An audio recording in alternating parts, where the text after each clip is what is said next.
સુરતની ઈએસઆઈસી કામદાર વીમા હોસ્પિટલના છેલ્લા 8 થી 9 વર્ષથી હાઉસકીપિંગનું કામ કરતા આશરે 20 જેટલા કર્મચારીઓને અચાનક નોકરીમાંથી છૂટા કરી દેવાયા હોવાના આક્ષેપો સામે આવ્યા છે। સુરતની ઈએસઆઈસી કામદાર વીમા હોસ્પિટલ લાંબા સમયથી ફરજ બજાવતા હાઉસિંગ કીપિંગ કર્મચારીઓએ ગંભીર આક્ષેપો કર્યા છે। કર્મચારીઓએ આક્ષેપ કર્યો હતો કે છેલ્લા 8 થી 9 વર્ષથી તેઓ હોસ્પિટલમાં નિયમિત કામગીરી કરતા હતા, છતાં નવા આવેલા કોન્ટ્રાક્ટરે તેમને કોઈ પણ નોટિસ આપ્યા વગર અચાનક કામ પરથી છૂટા કરી દીધા છે। કર્મચારીઓએ વધુમાં આક્ષેપ કર્યો હતો કે તેમને નક્કી થયેલો પગાર આશરે 17,000 રૂપિયા હતો, પરંતુ તેમને માત્ર 10,000 રૂપિયા ચૂકવવામાં આવતા હતા। આ મામલે ઉચ્ચ કક્ષાએ રજૂઆત કર્યા બાદ દ્વેષભાવ રાખીને તેમને નોકરીમાંથી કાઢી મુકાયા હોવાના પણ તેઓએ આક્ષેપ કર્યા છે। વર્ષોથી વફાદારીપૂર્વક સેવા આપતા શ્રમિકોને અચાનક છૂટા કરી દેવાતા તેમના પરિવારના ભરણપોષણની ચિંતા ઊભી થઈ છે।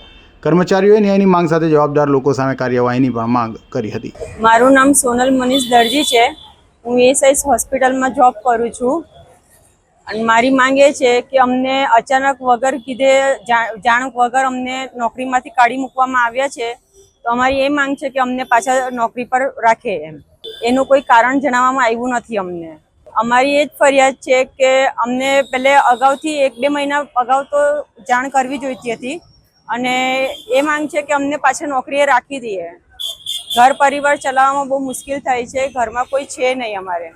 મારું નામ છે ચેતન બાબા, ઈએસ હોસ્પિટલમાં જોબ કરો, હાઉસ સ્પીકિંગ। અમે સ્ટાફ છે 20 જણાનો સ્ટાફ છે। અમે સવારે આવ્યા ત્યારે અમને ખબર પડી કે અહીંયાથી અમને છૂટા કરી દીધા, પણ શાના માટે છૂટા કરે એ અમને નહીં ખબર। અમે આટલા વર્ષોથી નોકરી કર્યા છે, સ્ટાફ કોન્ટ્રાક્ટ બદલાય પણ સ્ટાફ એ જ રહે છે, પણ આ નવો કોન્ટ્રાક્ટ આવ્યો ત્યારે સ્ટાફ બદલી કરી રાખો ને માણસ છૂટા કરી દીધા। સવારે આવ્યો ત્યાં ખબર પડી છૂટા થઈ ગયા, માણસને બધા છૂટા કર્યા। શાના માટે છૂટા કર્યા અમારે એટલી જ માંગણી છે, એના માટે અમે અલ્ટારટન બેસેલા। અમારે એટલી જ માંગણી છે કે અમને પાછા આ લોકો લઈ લે, એટલું સારું અમને। અમારે એક જ માંગણી છે ખાલી।